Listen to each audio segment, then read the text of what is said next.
Sejam muito bem-vindos a mais uma análise aqui no canal. E hoje eu quero trazer para vocês que a cúpula que acontecerá da OTAN lá em Washington, nos Estados Unidos, será uma das cúpulas mais importantes de todos os tempos da aliança desde a sua fundação em 1949, há mais de 75 anos.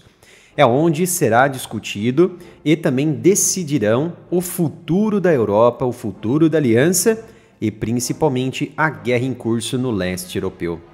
Mas antes eu peço gentilmente para você se inscrever aqui neste canal, ativar as notificações e também peço gentilmente para você se inscrever em meu novo canal, o canal Analytics, é onde também vou estar ampliando as discussões sobre geopolítica, sobre defesa, a partir do momento em que recebemos muitas penalizações, censuras por conta da plataforma YouTube. Então eu decidi criar esse novo canal que já ultrapassou a marca de 11 mil inscritos que vem acompanhando o meu trabalho neste novo canal, nesse novo meio de comunicação.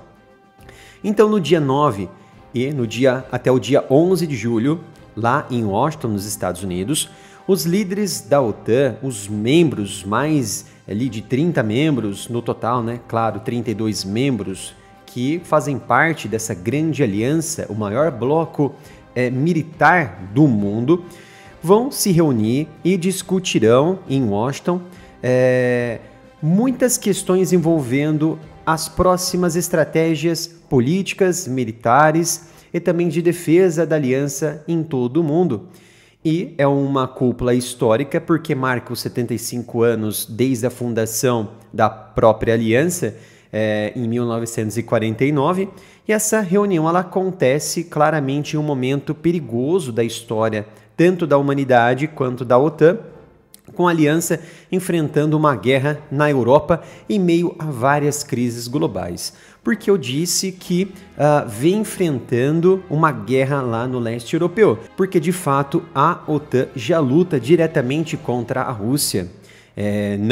E estão enviando diretamente tropas no beligerante, mas estão enviando suprimentos, estão enviando equipamentos, estão enviando condições para que a Ucrânia possa se manter viva a todas as ofensivas da Rússia que vem assolando o território ucraniano. Inclusive, na manhã de segunda-feira, 8 de julho, a Rússia ela lançou mais de 40 mísseis em uma barragem realmente muito precisa de mísseis e drones contra diversos territórios e infraestruturas em toda a Ucrânia. Mais a porção do centro, mais a porção norte e também na região próxima ali de Donetsk foram as regiões mais atingidas por esta última barragem da Rússia. Então, de acordo com Jens Stoltenberg, hoje, ainda o secretário-geral da OTAN, essa cúpula ela deve se concentrar em três tópicos principais, três tópicos importantes. O primeiro deles é impulsionar, manter a defesa e a dissuasão dos aliados, ou seja, isso vai montar uma nova estratégia política para com a aliança e seus membros e também contra adversários potenciais, entre eles China e também a Rússia. Sem mencionar, é claro, aquele eixo já conhecidamente ali como um eixo que traz muitas inseguranças para regiões do Pacífico e da Ásia, mas especificamente Rússia e China vão ser tratadas nesta cúpula. E o segundo parâmetro, o segundo tópico que a OTAN deve acordar nesse momento é apoiar os esforços da Ucrânia no sentido de continuar sua defesa e se defender dessa invasão da Rússia, que, ao meu ver, é um dos itens mais principais e urgentes neste momento. E é claro que houve uma mudança de política por parte de Joe Biden, que propiciou aos ucranianos na região do norte, Kharkiv, Kiev, melhor se defenderem contra posições mais agressivas por conta por conta desse avanço da Rússia nessas regiões norte e também na região nordeste. E também o princípio de mudança na postura de entregar equipamentos e utilizá-los contra o território propriamente dito da Rússia. E isso foi uma mudança abrupta do governo de Joe Biden, que trouxe ainda mais insegurança neste momento lá no fronte, onde a Rússia, tempos atrás, tanto nos seus assessores ali de Putin quanto o próprio Putin, disse que qualquer arma que caísse em território russo, a nação de origem dessa arma poderia ser alvo direto de um ataque russo como legítima defesa. Mas é claro, até o momento não aconteceu. Isso trouxe também muitas fraquezas na imagem do próprio governo de Moscou, próprio governo de Putin, até mesmo a nível dos seus aliados, de que eles prometem muito, de que eles falam que vão realizar uma retaliação, vão realizar uma resposta, mas eles não fazem, não cumprem as suas palavras. E isso trouxe um enfraquecimento da imagem de Vladimir Putin, que pode futuramente perder ainda mais o potencial político e também o poder entre os seus oligarcas e principalmente entre os seus militares. E o terceiro pilar se concentra ali em continuar fortalecendo as parcerias globais da OTAN, especificamente na região do Indo-Pacífico, como foi recentemente, principalmente trazer, por exemplo, a Ucrânia para o mecanismo de cooperação com o Japão, e agora, possivelmente, a Coreia do Sul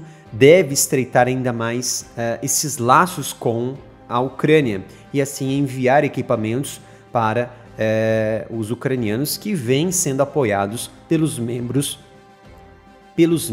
da OTAN. E isso foi até um golpe muito importante em que Moscou disse que qualquer relação mais próxima entre Ucrânia e Coreia do Sul poderia colocar em risco a região da Península Coreana, como uma forma de assustar os sul-coreanos a não estreitarem ainda mais essas relações bélicas com os ucranianos, tá? Então a cúpula, ela também será a última do atual secretário-geral, Jens Stoltenberg, pois ele já está saindo do seu mandato de quase 10 anos à frente da maior aliança, a mais importante aliança militar do planeta, em que no momento em que ele entrou para a aliança até o momento de hoje, toda a configuração política, militar e até o mundo mudou drasticamente a ponto de quase acontecer uma terceira guerra mundial. E essa agenda da OTAN, essa cúpula, ela vai acontecer paralelamente a essa briga eleitoral que hoje está acontecendo lá nos Estados Unidos, que é essa corrida à presidência da maior nação econômica e também militar do planeta. Então, desde a anexação lá da Crimeia pela Rússia em 2014, a principal prioridade da OTAN foi exclusivamente em fortalecer a defesa e também a dissuasão tanto dos seus membros quanto de trazer novos membros para esse teatro de cooperação bélica entre as partes, de não somente trazer membros para dentro, mas forjar cooperação com novas alianças, com novos membros a mais de 1.000, a mais de 2.000 quilômetros de distância. Por exemplo, na região do Pacífico, na região da Ásia, a OTAN conseguiu fortalecer parcerias a ponto de que construíram uma indústria bélica à distância. Por exemplo, hoje a Europa ela tem grandes dificuldades na produção de equipamentos bélicos, seja de peças de artilharia a munições, em que a Rússia, mesmo ela estando em desvantagem, vamos dizer assim, num terreno em que há mais de 50 nações em favor da Ucrânia, ajudando a Ucrânia, a Rússia com poucas nações ali em seu apoio, hoje ainda a Rússia ela produz muito mais munições do que a própria Europa. Então a Europa ela terceiriza essa produção de munições para esses aliados mais distantes, a mais de 2.000, a mais de 1.000 quilômetros de distância, como as nações ali na Ásia e também as nações do Pacífico. Então, trazer para o jogo ali uma cooperação mais forte, forjar uma cooperação com a OTAN, foi um dos grandes objetivos desde então, essa invasão em 2014 da Rússia na Crimeia. Claro, potencialmente prevendo um futuro desastre político na dissuasão, ou seja, no palavreado de negociações, onde quando a negociação política ela não consegue chegar a uma pacificação ou evitar um mal maior como uma guerra, o meio bélico ela é a última opção, o meio bélico é a última opção dessas grandes nações que fazem parte hoje da OTAN. Então a cúpula de Washington se concentrará na implantação desses planos para dissuadir ataques armados e também defender ainda mais a aliança. E esses aliados da OTAN, eles fizeram muitos progressos substanciais nessa cooperação ao longo dos anos, desde ali de 2014 que isso ficou ainda mais fortalecido, e aumentaram também os gastos com defesa, impulsionaram a defesa avançada, aumentaram as forças de alta prontidão e também modernizaram muitos setores até antes abandonados. Mas ainda assim, o maior feito na administração de Jens Stoltenberg, hoje sem dúvida, foi trazer mais 2 membros para a aliança, que foi a Finlândia e a Suécia. Esta última sofreu muitas dificuldades por parte da Turquia e também da própria Hungria, mas conseguiu adentrar para a Aliança do Atlântico Norte. No entanto, a questão ela permanece sobre se a OTAN ela está pronta ou não para lutar, tá? Porque dissuadir é uma coisa, você estar preparada para a guerra é outra. Você não pode somente depender de meios convencionais advindos ali de nações em que não conseguem nem completar 2% do PIB em defesa, como a OTAN ela exige, entre elas a própria Alemanha, por exemplo. Então, uma guerra prolongada, como está acontecendo na Ucrânia, é importante que todas as nações membros da OTAN se preparem de forma ordeira, aumente seu PIB, assim como a Polônia, ela já está ali em torno de 4% e tem previsão para dobrar este PIB em defesa, esse investimento, caso ela perceba que a Rússia ela possa, em curto prazo, a médio prazo, ser uma grande ameaça de um potencial, um desfecho de invasão em seus territórios, atravessando ali completamente a Ucrânia, se a Ucrânia, claro, mostrar sinais de que vai abandonar o barco, vai jogar a toalha. É claro que isso depende muito das demandas da própria aliança da OTAN e dos seus membros, que é claro, como já havia dito, a OTAN, em vídeos anteriores já havia dito, a OTAN ela não fornece equipamentos direto para a Ucrânia, mas sim seus membros, tá? Então é o que está acontecendo. Hoje há uma escassez de munições, há uma escassez de pessoal, há uma lacuna muito grave que precisa ser estreitada, diminuída ou até mesmo encerrada para trazer maior segurança hoje para toda a Europa. Então é o que está sendo planejado para ser discutido hoje na cooperação ali da OTAN na cúpula que vai acontecer em Washington. E é claro, nos últimos tempos, a Rússia ela intensificou os seus ataques contra a Ucrânia exatamente para tentar afastar essas possibilidades de cooperação ainda maior com a OTAN. Mas é claro, isso teve consequências diferentes, né, opostas. Ainda mais houve ali uma cooperação maior com a Ucrânia por parte dos membros da aliança, da OTAN, e também outros aliados do Ocidente, como o Japão, possivelmente agora como a Coreia do Sul, Austrália, entre outras nações, tá? Então, o que será que essa cúpula ela vai trazer de benefícios ainda mais para a Ucrânia? Sem dúvida alguma que nos últimos dias que Zelensky se encontrou com Stoltenberg, eles trataram ali de assuntos importantes que vão ser ali praticamente o topo da agenda deles na cúpula da OTAN. Zelensky esteve recentemente na Polônia, na segunda-feira, 8 de julho, para tratar de assuntos importantes de segurança mútua entre eles e também da possibilidade de instaurar uma unidade militar da Ucrânia na região e usar o território polonês para defender o território ucraniano. Isso foi a primeira vez que a Ucrânia, e junto com a Polônia, confirmaram a possibilidade dos poloneses atuarem diretamente na guerra, interceptando meios aéreos como mísseis e também drones russos que estejam ali mais próximos da região de fronteira com a Polônia. e que possivelmente poderia entrar, né, no território polonês, então dando direito para a Polônia intervir e abater esses equipamentos através de mãos de militares ucranianos instalados ou implantados dentro do território polonês, o que foi uma grande mudança de postura do governo polaco, tá? Eu, sinceramente, acredito que o momento atual ele é construir novas estratégias para serem implantadas neste momento de curto prazo e também estabelecer novos itens de resolução dessa guerra a serem apresentadas na próxima cúpula pela paz da Ucrânia, que deve ocorrer ali, possivelmente nos próximos meses. Não há um local específico que essa cúpula ela vai sediar, mas eu acredito pessoalmente que a cúpula ela deve acontecer na região da Arábia Saudita, por conta dos interesses que os árabes têm com os russos, os chineses e também com o Ocidente, principalmente os Estados Unidos. Por exemplo, da última cúpula que ocorreu lá na Suíça, não houve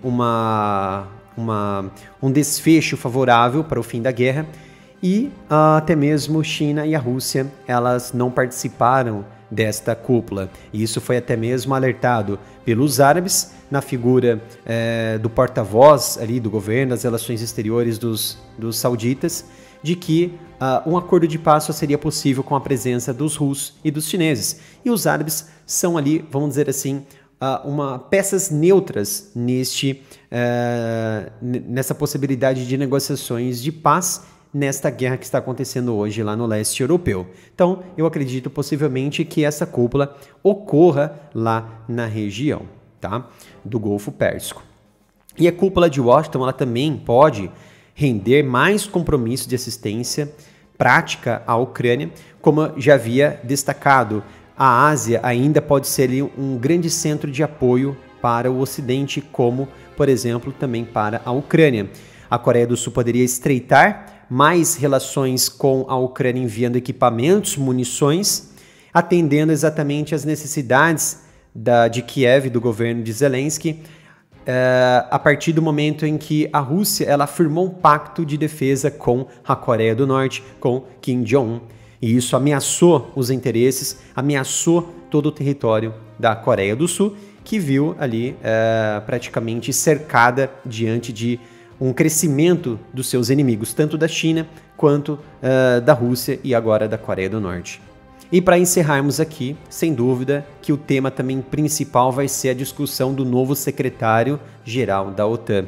Como eu havia destacado, Jens Stoltenberg encerra os seus 10 anos de mandato liderando a maior aliança da OTAN. Ele ficou ali em segundo lugar como o secretário-geral de maior tempo permanecendo ali na cadeira de secretário-geral da OTAN na história da aliança. Só ficou atrás para o secretário-geral da Holanda, Joseph Lans. Então, possivelmente, Mark Rutte, o atual primeiro-ministro da Holanda, será nomeado o novo secretário-geral da aliança, marcando aí uma mudança na política de liderança da OTAN, que ficou nas mãos do Jens Stoltenberg por mais de 10 anos. E como que o primeiro-ministro holandês só foi aceito no cargo? Ele só foi aceito, é claro, por conta ali da Hungria, que recusava aceitar o seu nome, o nome de Mark Rutte, para a liderança da OTAN. Porque havia não somente uma desavença na liderança da OTAN com os húngaros, mas um grande lobby de pressão que estava recaindo sobre os ombros de Viktor Orbán, que é o primeiro-ministro húngaro. Porque o Ocidente, a OTAN, eles estavam pressionando Orbán a enviar equipamentos, enviar recursos econômicos para a Ucrânia. Só que isso iria prejudicar a imagem da Hungria com a liderança da Rússia, porque eles são grandes parceiros, inclusive particularmente Orbán e Putin são colegas mais próximos, diferente de Orbán com Zelensky, por exemplo, e até mesmo com outros políticos da própria Europa. Então Orbán colocou Jens Stoltenberg no muro e começaram a debater sobre essa questão. E Orbán emparedou praticamente Stoltenberg e começou a questionar. Vocês querem que eu realmente aceite Mark Rutte para a liderança da OTAN? Vocês querem realmente que a Rússia perca confiança em mim e na Hungria? E Orbán disse na cara de Jens Stoltenberg, foi muito claro nas suas posições, dizendo que se a Hungria e a Turquia ficarem de fora de uma relação amistosa com a Rússia, mesmo sendo membros aqui da OTAN e termos todo esse guarda-chuva convencional, guarda-chuva político, guarda-chuva militar, guarda-chuva convencional, guarda-chuva nuclear, como que a OTAN, o Ocidente, vai conseguir negociar com os russos? Não haverá intermediadores, não haverá pontes políticas para tentar negociar com os russos. Então, a Hungria e a Turquia são peças-chave de qualquer negociação futura para uma possível paz em toda a Europa. E ponto final. Então, essa história foi interessante porque o secretário-geral aceitou todas as determinações do Viktor Orbán e Viktor Orbán aceitou a nomeação de Mark Rutte. Então, como que ficou? Ele aceitou o secretário-geral da OTAN, Mark Rutte, para os próximos anos, e a Hungria não enviará qualquer tipo de apoio militar e econômico para a Ucrânia. E também não vetará qualquer tipo de ajuda, seja financeira, seja militar, da OTAN para a Ucrânia. Então, resumindo, a Hungria ela se posicionou como favorável à entrada do novo secretário. Ao mesmo tempo, ela diz que não vai apoiar e não deve receber nenhuma pressão dos aliados. Inclusive, o futuro secretário aceitou isso e ficou também constatado que a Hungria ela não vai vetar qualquer tipo de resolução por parte da OTAN, mas também não vai se envolver com a Ucrânia para não perder a confiança que a Rússia tem com os húngaros. Espero que tenham gostado desse vídeo. Trouxe aqui uma análise sobre as possibilidades de serem discutidos temas lá na cúpula da OTAN que vai acontecer em Washington entre os dias 9 e 11 de julho. Todos esses movimentos, esses temas que podem ali mudar realmente o cenário político, o cenário militar de toda a Europa no futuro não tão distante. É claro que agora tudo dependerá desta nova administração que vai ser ali empossada na liderança da OTAN nos próximos dias. Espero que tenham gostado. Não se esqueça de se inscrever no canal, ativar as notificações, curta e compartilhe o vídeo para que possamos ganhar ainda mais relevância na comunidade geopolítica. Obrigado pela sua presença e nos vemos no próximo vídeo aqui no canal.